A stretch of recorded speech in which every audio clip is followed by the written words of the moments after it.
Hello and welcome to 48 Hours True Crime. Today, we'll be diving into the complicated and disturbing case of Melody Farris.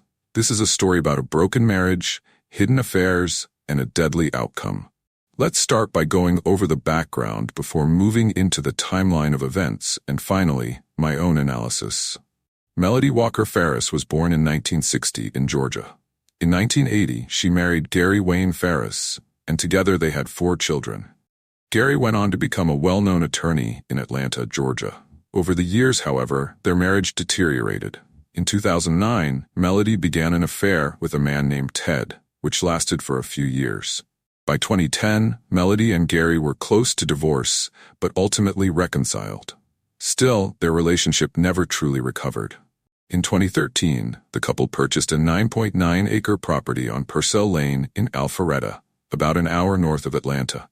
The property included a spacious 4-bedroom home and a barn with 5 stalls, complete with a small apartment where their son, Scott, lived. On the surface, they seemed to be doing well, but tension was brewing underneath. In 2014, Melody began a new affair with a man named Roy Barton, known as Rusty, and her relationship with Gary worsened. They slept in separate rooms on different floors, leading practically separate lives under the same roof.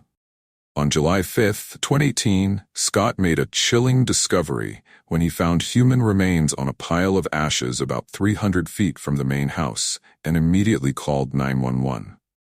The police were quick to identify the remains as those of 58-year-old Gary Farris, who had a .38 caliber bullet lodged in his chest. As investigators combed through the evidence, they discovered a second .38 caliber bullet in the basement, along with traces of blood on the floor and on the steps of a tractor. Melody initially claimed that Gary might have suffered a sudden illness and fallen into the ashes, but this theory quickly fell apart as the evidence mounted. On June 18, 2019, Melody was arrested and charged with malice murder, first-degree murder, aggravated assault with a deadly weapon, concealing the death of another, and making false statements.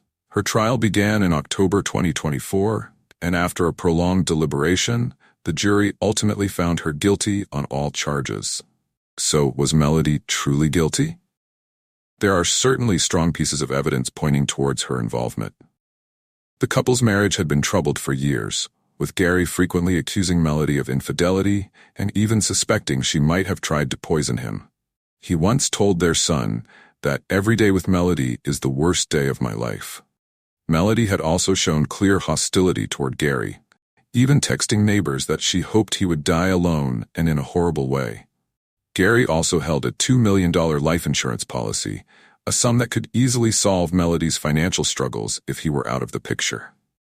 On the evening of July 4, 2018, Gary's phone activity abruptly stopped at 6:24 p.m., and Scott discovered his remains the next day. Phone records indicated that Melody was at home during the murder, and while Gary's body was placed on the ash pile. She initially denied having an affair, but eventually admitted to her relationship with Rusty, which was still ongoing. Rusty even told investigators that on the morning of July 4th, Melody had hinted that Gary was out on the ashes. After her arrest, Melody's behavior continued to raise eyebrows. During the trial, she didn't stand when the jury entered or exited the courtroom, a gesture traditionally seen as a sign of respect.